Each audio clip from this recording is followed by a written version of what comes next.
She's a good girl,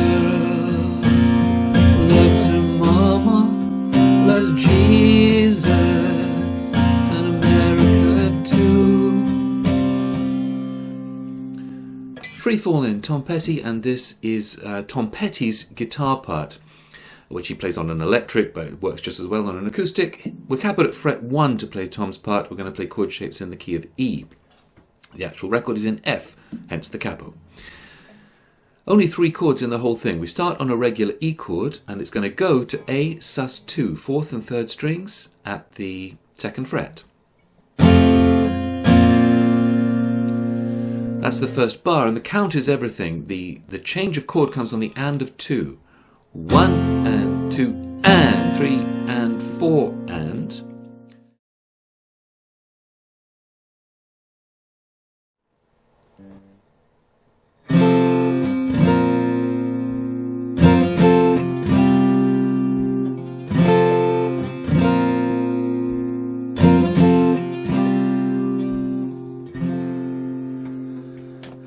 The second guitar part to Free Fallin', I'm going to call it Mike Campbell's part, and we'll go through this much more quickly than Tom's part because the rhythmic ideas are the same.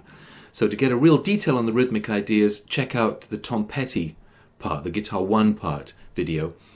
And a very quick word about the way Mike Campbell plays this. He plays this with no capo. I'm going to play it capoed at fret 3 and chord shapes in the key of D.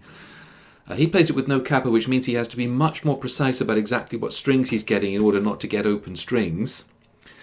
And it doesn't add a great deal to the part. He can do it easily, of course, but there's no need for us to do it without a capo. It just makes it more difficult for not much value. So much better to play it with capo at fret 3, where we can just strum away as if it's a regular song in the key of D. Okay, the intro is the one with the emptiest guitar part.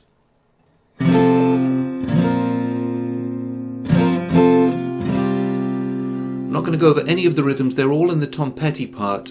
The second guitar, this guitar part strums exactly the same rhythms as the Tom Petty part. So this is D, down strum, to G sus2, where leave the ring finger in place and add the first string at the 3rd fret. I'm sorry, let me say that again. From the D chord, leave the ring finger and the index finger in place.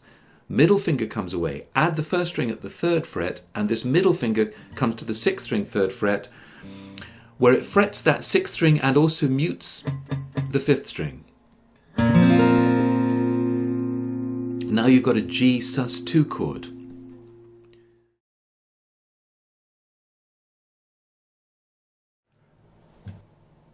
We'll take the bass part to Free Fallin' section by section. The intro is the first section, and you're just going to play one note on the intro.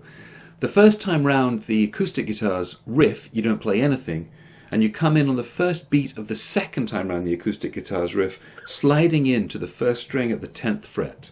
And let that ring for the rest of that bar, maybe into the next bar, although I tend to stop it. So 1 and 2 and 3 and 4 and stop, as the acoustic guitars finish that riff, and then we come in with the main bass part for verse 1.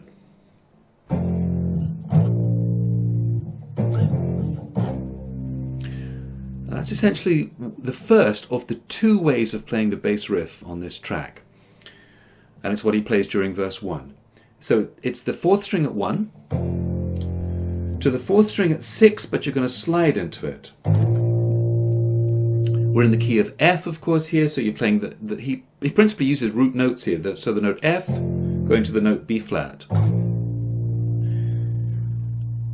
Now in the second bar, if you looked at the acoustic guitar parts, you know that we changed the chord on the and of 1 here. Do the same thing on the bass. So play 6, slide it back down to 1.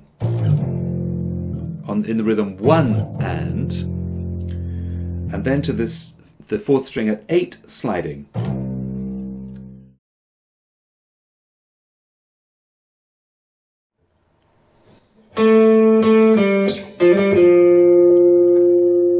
Very simple little guitar lick for the lead guitar solo, which is played twice. We covered in the rhythm part. You can see on the tab where it comes in. I play this all on the 4th string, 7th fret twice, 5th fret, and then move the index finger down to the 3rd fret and play 3-5-3.